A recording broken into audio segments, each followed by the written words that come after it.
Rising east villa project almost 16 acres. దీంట్లో central park, ఈరోజు మనం సైట్ విజిట్లో ఉన్నాము. సెంట్రల్ పార్క్ చూడండి,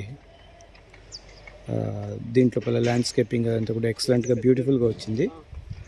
మనకి ఈ వెంచర్లో 208 స్క్వేర్ యార్డ్స్ నుంచి మొదలుకొని, దట్ మీన్స్ 2442 SFT నుంచి bigger size almost 4000 SFT 6000 SFT వరకు కూడా ఉన్నాయి.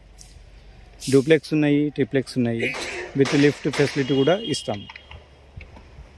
కన్స్ట్రక్షన్లో ఉన్నప్పుడే లిఫ్ట్ ప్రొవిజన్ కావాలంటే ప్రొవిజన్ ఇస్తాము, లిఫ్ట్ క్లయింటే ప్రొవైడ్ చేసుకోవాల్సి ఉంటుంది. సో ఈ రైజింగ్ ఈస్ట్ అనేది ఎగ్జిట్ నెంబర్ 9 ఏదైతే ఉందో, గట్కేసర్ ఎగ్జిట్ నెంబర్ 9కి జస్ట్ 5 minutes డిస్టెన్స్లో ఉంది. పోచారం